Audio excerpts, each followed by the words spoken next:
안녕하세요. 반갑습니다. 이번 시간에는 재림 메시아는 한국으로 오신다라는 주제로 말씀을 드리겠습니다. 성서를 보면 예수님은 유대민족 가운데 재림하실 것처럼 기록되어 있는 성구들을 많이 찾아볼 수 있습니다.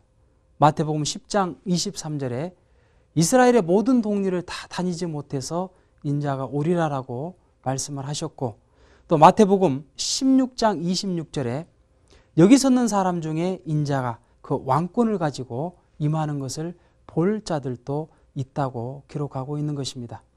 그런데 이 성서의 구절은 지난 시간에도 말씀을 드렸지만 어려운 신앙길을 걸어가고 있는 그 성도들을 격려하시기 위해서 주셨던 말씀임을 알아야 되는 것입니다.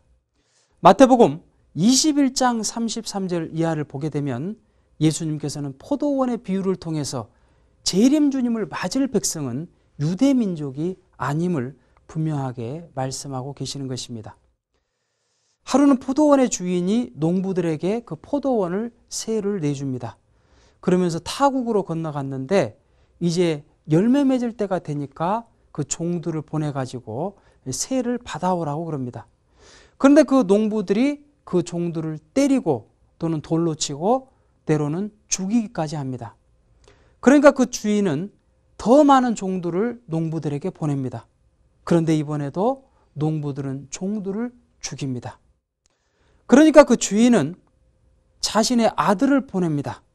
설마 아들만은 함부로 대하지 않겠지, 그렇게 생각하고 보냈는데 역시 농부들은 그 아들까지도 죽이게 됩니다. 그러니까 그 주인이 타국에서 돌아와 가지고 그 농부들을 진멸하고 그 포도원의 모든 유업을 빼앗아 가지고 다른 나라 백성에게 준 그 내용을 비유적으로 예수님은 말씀하셨던 것입니다. 자, 여기에서 보면 그 주인은 하나님이요, 포도원은 하나님의 유업이요, 그리고 그 농부는 이스라엘 선민을 상징한 것입니다. 하나님께서는 그 하나님의 유업을 이스라엘 선민들에게 주셨습니다. 그런데 그 이스라엘 선민들이 하나님을 불신할 때마다 하나님께서는 선지자들을 보내서 그들을 회개시킵니다. 4대 선지자들을 보내고 또 12소선지들을 보냅니다. 그런데 그때마다 그들은 회개하지 않고 오히려 그 선지자들을 돌로 치거나 죽이기까지 하였던 것입니다.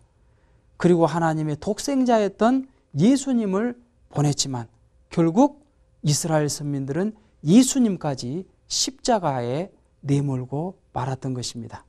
따라서 하나님께서는 그 하나님의 모든 유업을 이스라엘 선민으로부터 빼앗아 가지고 재림 주님을 맞을 백성들에게 주시겠다고 하신 말씀을 비유적으로 들었던 것입니다.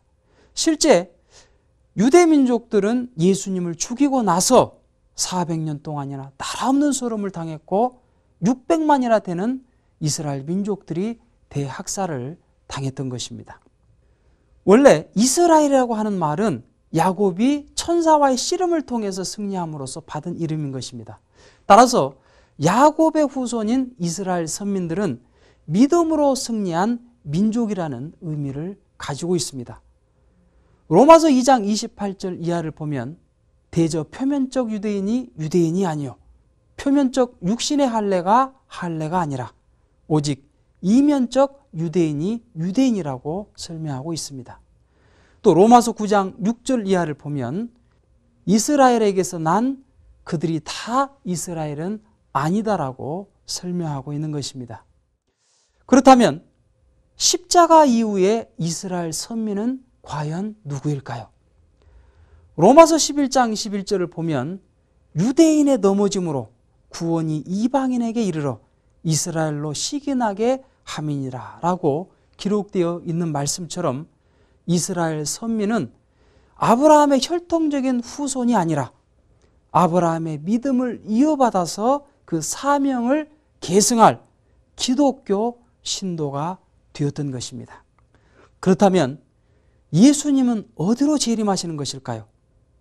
성서를 보게 되면 하나님의 유업을 받을 그 열매 맺을 나라는 바로 동방에 있다고 설명하고 있는 것입니다. 요한계시록 5장 1절을 보면 하나님의 오른손에는 안팎으로 말씀이 기록되고 그 7인으로 봉한 책이 들려오져 있는데 그것을 능히 열 자나 펼 자가 하늘 땅 어디에도 없기 때문에 요한은 탄식한다고 기록하고 있습니다. 그런데 요한계시록 5장 7절을 보니까 어린 양이 나와서 그 책을 취해서 6장 1절에 그 인을 하나씩 떼기 시작한다고 기록하고 있습니다.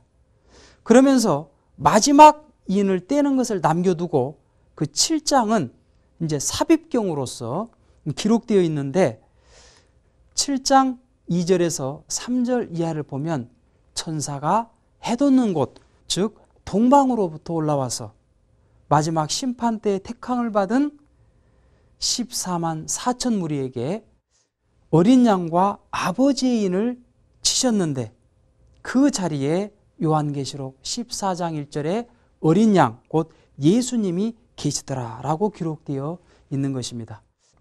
따라서 재림 주님은 동방의 나라로 오실 것이라는 것을 알 수 있게 되는 것입니다. 그렇다면 동방의 그 나라는 어디일까요? 예로부터 해가 돋는 동방의 나라를 동양 3국으로 지칭하고 있습니다. 중국과 일본과 한국이 그 나라인데 중국은 오랫동안 공산화해온 나라입니다. 그리고 일본은 전체주의 국가였고 한국의 기독교를 혹독히 반대했기 때문에 이 재림 주님을 맞을 만한 나라가 못 되는 것입니다. 자, 그렇다면 한국이 재림하실 그 나라일까요? 만일 그렇다면 한국은 몇 가지의 조건을 구비하고 있어야 됩니다. 먼저 40수 사탄 분립의 민족적인 기대 위에 서야만 됩니다. 제일 이스라엘이었던 유대는 애굽 고역 시대 400년을 보냄으로써 사탄을 분립함으로써 가나안 땅으로 들어갈 수 있었고 제2 이스라엘인 기독교는 로마 밖에 400년을 거친 후에 기독교를 공인받을 수가 있었습니다. 따라서 한국이 재림 메시아가 오실 제3 이스라엘이라고 한다면 바로 40수 사탄 분립의 그 민족적인 기대를 세워야만 되는 것입니다. 그런데 한국은 일본밖에 40년을 보냈습니다. 1905년 을사보호조약을 시작으로 1945년 해방될 때까지 이 40년의 기간은 유대민족 400년의 애굽고역 시대보다도 그리고 기독교의 400년 동안의 로마 박해 시대보다도 더 혹독한 시련과 박해를 받았던 기간이었던 것입니다. 두 번째로 한국이 메시아가 오실 그 나라라고 한다면 이 나라는 선악의 분기점이어야만 되는 것입니다. 만일 이 나라에 재림 메시아가 온다면 이 나라를 하나님은 가장 사랑하시는 나라일 것입니다. 반면에 사탄은 가장 미워하는 나라가 되기 때문에 선악이 첨예하게 대립될 것입니다. 그런데 우리 한국은 민주와 공산이 유일하게 대립된 나라인 것입니다.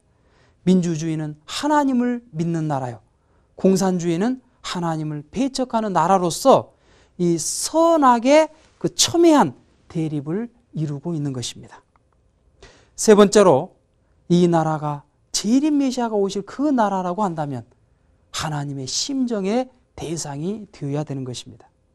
하나님께서는 유구한 역사 동안 아담과 해와가 타락함으로써 서글픔의 하나님이요 한의 하나님으로서 지내오셨던 것입니다.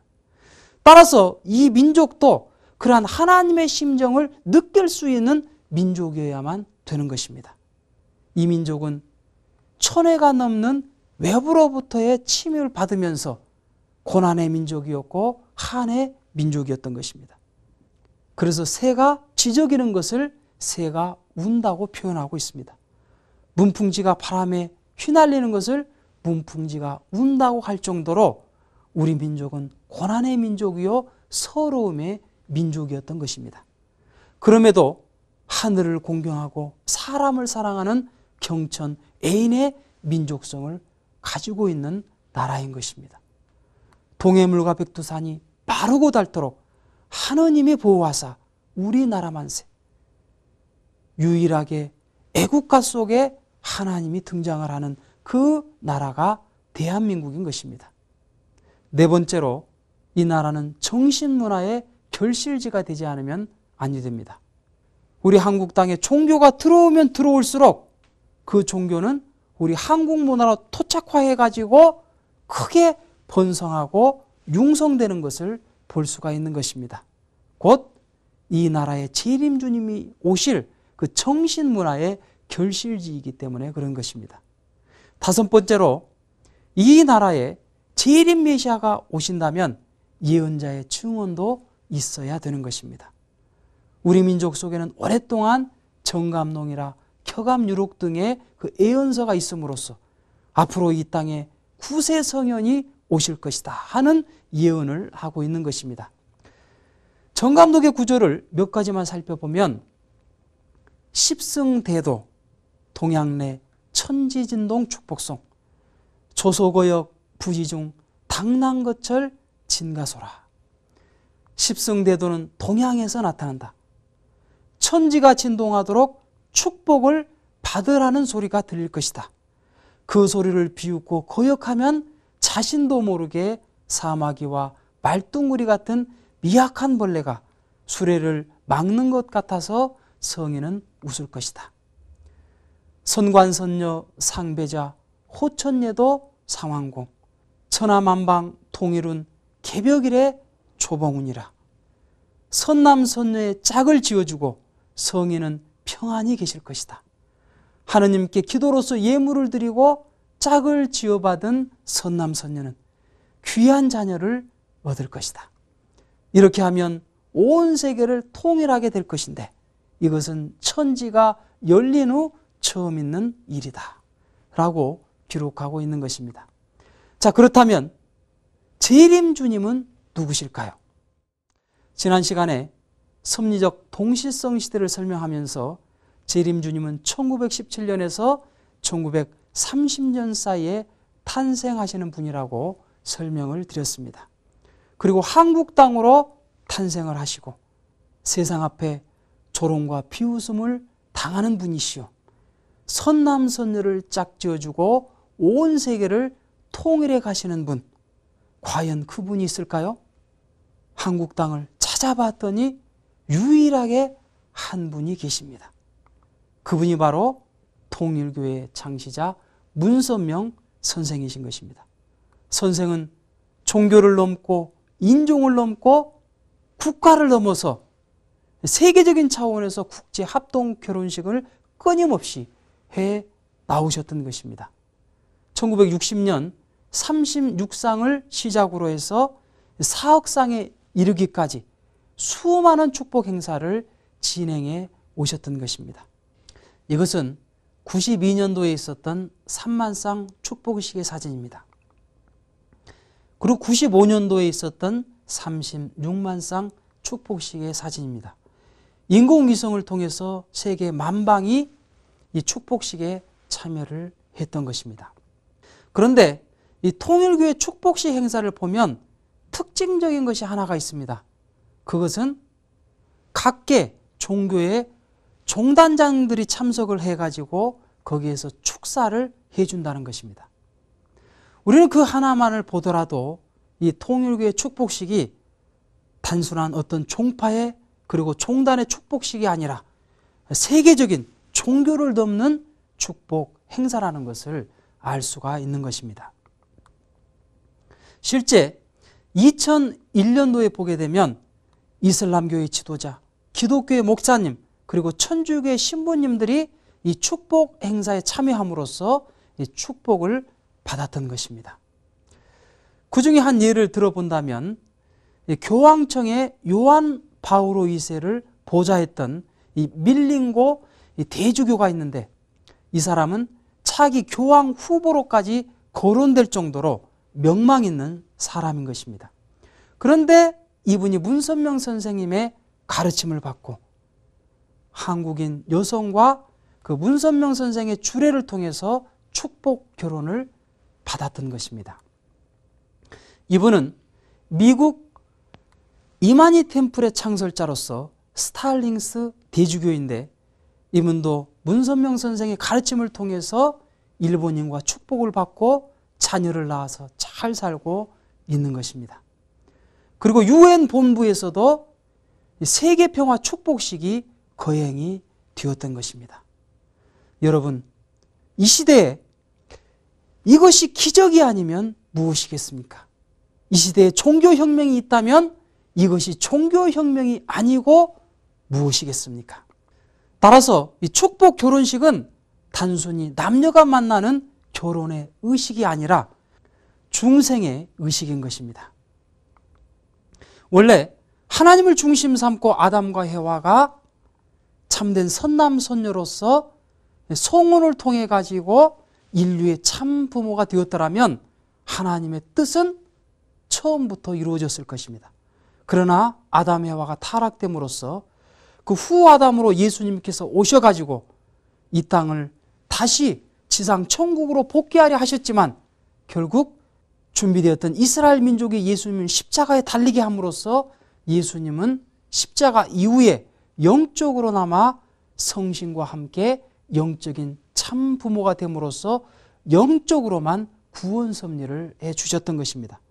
따라서 육적으로는 끊임없이 모든 성도들이 사탄의 침범을 받음으로써 재림주께서 이 땅에 오셔가지고 요한계시록 21장 9절의 말씀처럼 어린 양의 안에 곧 재림주님의 실체 신부를 맞이해가지고 이 땅 가운데 참 부모가 되셔가지고 모든 일을 중생함으로써 참 자녀로 복귀함으로써 지상 천국을 건설하지 않으면 아니 되는 것입니다.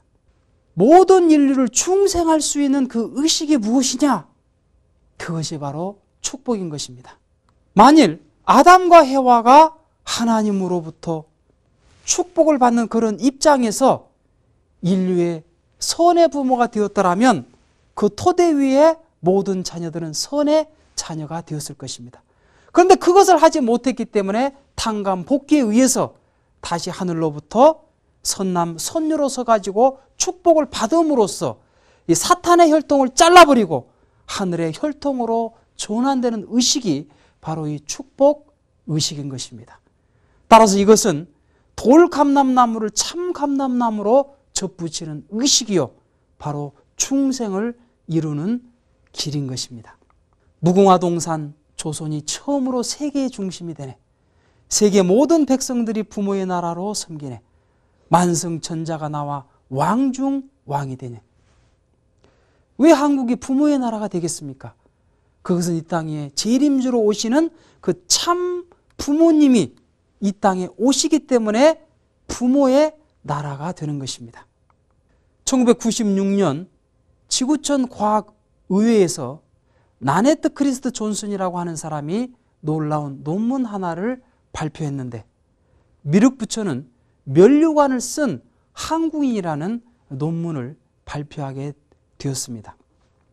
실제 그녀가 그린 그 그림이 바로 이 그림입니다. 나네트 크리스트 존슨은 한국 사람을 직접 본 일도 없고 한국의 의상이나 한국 문화를 전혀 모르는 사람인 것입니다. 이 그림을 가지고 한때 한국의 많은 민족 종교에서 이 그림을 쓰면서 앞으로 미륵부처가 한국으로 오신다라고 많이 소개를 했던 것입니다. 그런데 이분이 과연 누구일까요? 바로 이분은 통일교의 창시자 문선명 선생이신 것입니다. 40세 때 찍었던 그 사진과 똑같다는 것을 알 수가 있는 것입니다. 실제 문선명 선생 내외부는 미국 국회에서 2004년도 3월 24일에 정계와 종교계 지도자들을 중심 삼고 평화의 왕관을 봉정받았던 것입니다. 그리고 그에 앞서서 2000년대에 들어서면서 1만 5천 개의 NGO 단체들을 중심으로 만국 평화상을 수상받으셨던 것입니다. 그리고 2006년도에는 저 가평에 있는 천정궁에서 천주 평화의 왕 참부모님 천정궁 입궁 대관식을 치르게 되었는데 그때 165개국의 세계 지도자들이 참석한 가운데 그들로부터 평화의 왕으로서 왕중 왕으로서 왕관을 봉종받으시게 되셨던 것입니다. 그 장면이 바로 이런 장면인 것입니다. 문선명 선생의 이 세계적인 기반을 보면 이미 전 세계 190여 개국에 반세기 만에 선교의 기반을 닦아놓았던 것입니다. 예수님께서 돌아가시고 나서 기독교는 313년이 되어가지고 공인이 되었습니다. 그런데 50년 만에 이 세계 194개국 이상으로 전파될 수 있었다고 한 이 사실은 참으로 놀라운 사실이 아닐 수가 없는 것입니다. 지금도 아침이 되면 세계 만방에서 이 한국 땅을 바라보면서 경배를 하는 수많은 사람들이 있습니다. 그리고 매일같이 말씀을 훈독하면서 이 한국을 그리워하는 수많은 사람들이 있는 것입니다. 그 배후에는 1천여 권에 달하는 진리의 말씀이 있습니다. 이 말씀은 그냥 말씀이 아니라 문선명 선생의 삶의 전성 기록과 같은 것입니다. 제가 지금까지 30강좌로 말씀드린 내용은 원리 강론을 중심한 말씀의 일부분입니다. 따라서 1천여 권의 방대한 진리의 말씀을 이해하기 위해서는 그것을 축약시켜 놓은 8대 교재 교본과 특별히 최근에 발간된 전성경, 평화경, 참부모경을 정독함으로써 보다 더 깊이 이해할 수 있게 될 것입니다. 또한 문선명 선생의 삶을 이해하기 위해서는 선생의 자서전인 평화를 사랑하는 세계인으로를 정독해 보신다면 큰 도움이 될 것입니다. 감사합니다.